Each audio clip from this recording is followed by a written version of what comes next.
दोस्तों क्या आपको पता है जिस 7 अप लेमन सोडा को आप कोल्ड ड्रिंक समझते हैं वो असल में एक दवाई हुआ करती थी। और क्या आप जानते हैं कि पेन के कैप की हुक से आप कोल्ड ड्रिंक की बोतल खोल सकते हैं। और तो और क्या आपको ये भी पता है कि हाई हील्स असल में फीमेल्स के लिए नहीं बल्कि मैन सोल्जर्स के लिए बनाई गई थी। इसके अलावा जिस लाइजॉल को आप फ्लोर क्लीनर समझते हैं वो असल में वजाइनल डूश हुआ करता था। और तो और कोका कोला को अफीम के एक एडिक्ट इंसान ने इन्वेंट किया था। ऐसे ही और अमेजिंग चीजों के बारे में आज आप जानेंगे, तो वीडियो को देखना एंड तक। Number 10, 7 up lemon soda. 7 up lemon soda तो आपने पिया ही होगा, लेकिन क्या आपको पता है कि 7 अप लेमन सोडा को इन्वेंट करने का रियल पर्पस क्या था? असल में दोस्तों 7 अप लेमन सोडा का इन्वेंशन एक दवाई के रूप में हुआ था। जी हाँ दोस्तों, शुरुआत के दिनों में 7 अप लेमन सोडा एक मूड अपलिफ्टिंग दवाई हुआ करती थी। ये दवाई ऐसे लोगों के लिए बनाई गई थी जिनको एक्सट्रीम लेवल के मूड स्विंग्स होते थे, और इन अचानक आने वाले मूड स्विंग से लोग अक्सर डिप्रेशन में चले जाते थे और गंभीर रूप से बीमार हो जाते थे। तो ऐसे ही लोगों के मूड को चेंज करने के लिए इस 7 अप लेमन सोडा को इंट्रोड्यूस किया गया था। ये लेमन सोडा लोगों के मूड को रिफ्रेश कर देता था,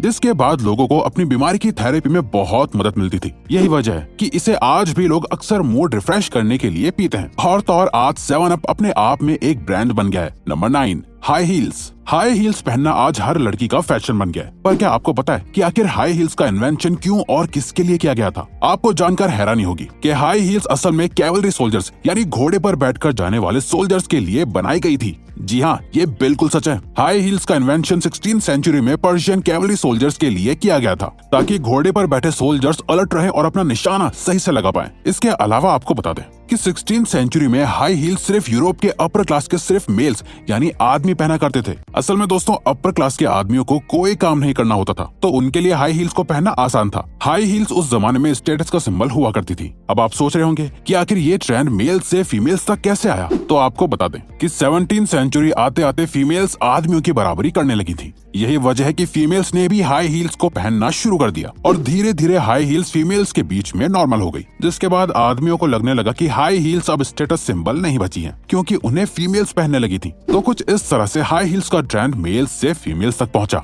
नंबर 8, लाइजॉल। लाइजॉल का ऐड आपने टीवी पर बहुत बार देखा होगा और आपको अभी तक यही पता था कि ये एक फ्लोर क्लीनर होता है। लेकिन दोस्तों लाइजॉल को बनाने के रियल पर्पस को जानकर आपके होश उड़ जाएंगे। असल में लाइजॉल को 20वीं सेंचुरी में इंट्रोड्यूस किया गया था और उस वक्त लाइजॉल को एक वजाइनल डूश के रूप में लॉन्च किया गया था, जिसका पर्पस विमेन की इंटीमेट हाइजीन को मेंटेन करना था। लेकिन असल में ये प्रोडक्ट अपने मेन पर्पस को पूरा करने में बुरी तरह से फेल हो गया था, बल्कि इसे यूज करने वाली विमेन को इससे बहुत से इन्फेक्शंस होने लगे थे, जिसके बाद लोगों ने इसका बहुत विरोध किया और लोगों के भारी बैकलैश को देखते हुए इसके मेकर्स ने लाइजॉल को वजाइनल डूश से बदलकर एक फ्लोर क्लीनर के रूप में दोबारा इंट्रोड्यूस किया।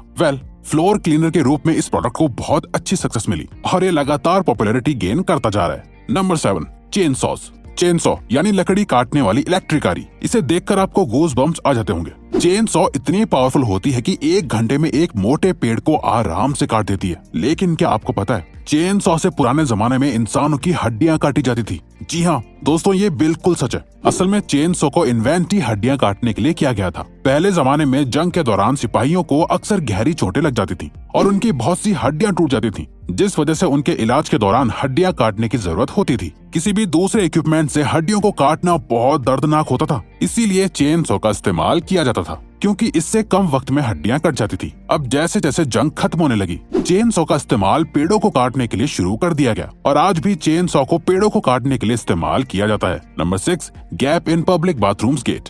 आपने पब्लिक बाथरूम के गेट्स में इस तरह के गैप्स को नोटिस किया होगा, जिसकी वजह से आपको अक्सर बहुत एम्बैरेसमेंट भी हुई होगी। लेकिन क्या आपने कभी सोचा है कि ये गैप आखिर क्यों बनाया जाता है? दरअसल दोस्तों ये गैप बनाया ही लोगों को अनकंफर्टेबल करने के लिए गया था। अब आप खुद ही सोचिए, अगर ये पब्लिक बाथरूम्स घर जैसे कंफर्टेबल बनाए जाते तो लोग इनके अंदर भी घंटों तक बैठे रहते, जिससे बाकी के लोगों को परेशानी हो सकती थी। तो इस गैप की मदद से बाहर वाला इंसान देख सकता है कि अंदर कोई है और आपको भी पता चल जाएगा कि बाहर कोई वेट कर रहा है। इसके अलावा किसी भी तरह की इमरजेंसी में आप इस गैप को इस्तेमाल कर सकते हैं। जो भी हो, इस गैप के पीछे का लॉजिक तो बहुत सही है। वैसे अगर आपको वीडियो देखने में मजा आ रहा है तो दोस्तों हमारा एक एम है कि हमें जल्दी ही 200 के सब्सक्राइबर्स कंप्लीट करने हैं, तो प्लीज सब्सक्राइब करके हमारा ये एम अचीव करने में हमें सपोर्ट करो। Thank you. Number 5, ties.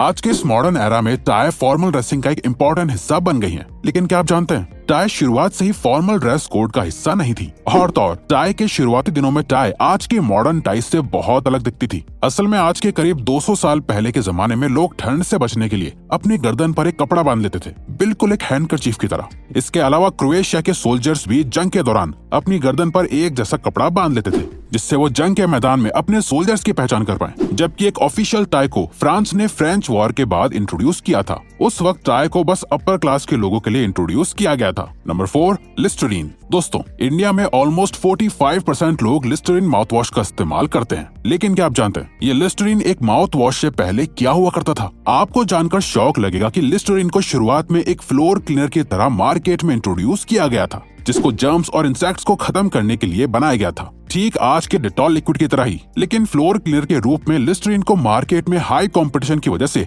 ज्यादा सक्सेस नहीं मिल पाई थी और लिस्टरीन बुरी तरह से फेल हो गया था, जिस वजह से लिस्टरीन के मेकर्स ने इसके इंग्रेडिएंट्स को बदलकर इसे दोबारा से लिस्टरीन माउथ वॉश के रूप में रिलॉन्च कर दिया, जिसे असल में लोगों ने बहुत पसंद भी किया। Number 3, Coca Cola. Coca Cola drink का नाम आज पूरी दुनिया में बहुत मशहूर है। लेकिन क्या आपको पता है कोका कोला को क्यों और किसने इन्वेंट किया था? चलिए हम आपको बताते हैं। कोका कोला को जॉन पेमरटन नाम के एक फार्मासिस्ट ने इन्वेंट किया था। असल में दोस्तों, जॉन पेमरटन ने कोका कोला ड्रिंक को यूएस सिविल वॉर खत्म होने के बाद इन्वेंट किया था। सिविल वॉर के बाद जॉन को मॉर्फिन यानी अफीम पेन किलर की लत लग गई थी। जॉन ने इस ड्रिंक को मॉर्फिन के एडिक्शन को कम करने के लिए बनाया था। उस जमाने में जंग से लौटे हुए लोगों को अक्सर मॉर्फिन यानी अफीम की लत लग जाती थी। जॉन पेम्बरटन ने कोका लीफ से एक ड्रिंक को इन्वेंट किया, जिसका नाम उन्होंने पेम्बरटन फ्रेंच वाइन कोका रखा था। जिसके लगभग 2 दशकों बाद ये ड्रिंक काफी मशहूर हो गई थी और इस पेम्बरटन फ्रेंच वाइन कोका में कुछ बदलाव किए गए, जिसके बाद इसे कोका कोला का नाम दिया गया, जिसे आज हमारे घरों में कैजुअली पिया जाता है। Number 2, WD-40। आज के मॉडर्न जमाने में WD-40 स्प्रे काम को आसान बना देता है, चाहे इसे बाइक पे इस्तेमाल करना हो या फिर किसी स्क्रू की जंग को हटाना हो। ये WD-40 हर जगह काम आता है। लेकिन दोस्तों, क्या आप जानते हैं इस WD-40 स्प्रे का इन्वेंशन क्यों किया गया था? आपको जानकर हैरानी होगी कि इस स्प्रे को असल में वर्ल्ड वॉर 2 के दौरान इन्वेंट किया गया था। इसे असल में मिसाइल के आउटर लेयर पर इस्तेमाल करने के लिए बनाया गया था, ताकि मिसाइल पर किसी भी तरह की जंग यानी कि रस्ट ना लगे। खैर, अब इतनी वॉर्स नहीं होती हैं और ना ही ऐसी लड़ाइयाँ होती हैं जिनमें इस स्प्रे को इस्तेमाल करके मिसाइल्स बनाई जाए, और इसीलिए लोगों ने धीरे धीरे WD-40 स्प्रे के दूसरे यूजेस को पहचानना शुरू कर दिया। यही वजह है कि WD-40 स्प्रे आज घर घर में पाया जाता है। Number 1, pen hook. पेन एक ऐसी कॉमन चीज है जिसे आप हर रोज एक बार तो जरूर इस्तेमाल करते होंगे। आज तक आपको यही पता था कि पेन के इस हुक से आप पेन को अपनी पॉकेट या नोटबुक में लगाकर या अटैच करके रख सकते हैं। लेकिन क्या आप जानते हैं, पेन के इस हुक से आप कोल्ड ड्रिंक के कैप को खोल सकते हैं। पर दोस्तों, इस तरह पेन की कैप से ढक्कन खोलना आसान नहीं होता है, बल्कि इसकी एक ट्रिक होती है। हुक से कैप को खोलने के लिए आपको पेन के हुक के नुकीले हिस्से को कोल्ड ड्रिंक के कैप के नीचे रखकर उसे ऊपर की तरफ पुल करना होता है। आपको बता दें कि बहुत कम लोग ही इस तरह से ढक्कन को खोल पाते हैं। तो दोस्तों, अब अगर आपको ये वीडियो अच्छी लगी और आप आगे भी ऐसी ही अमेजिंग वीडियोस देखना चाहते हैं, तो प्लीज हमारे चैनल को सब्सक्राइब करके ऑल नोटिफिकेशन बेल को ऑन कर दो, ताकि हमारी फ्यूचर वीडियोस का नोटिफिकेशन सबसे पहले आपके पास आए। So till then, keep learning, keep growing.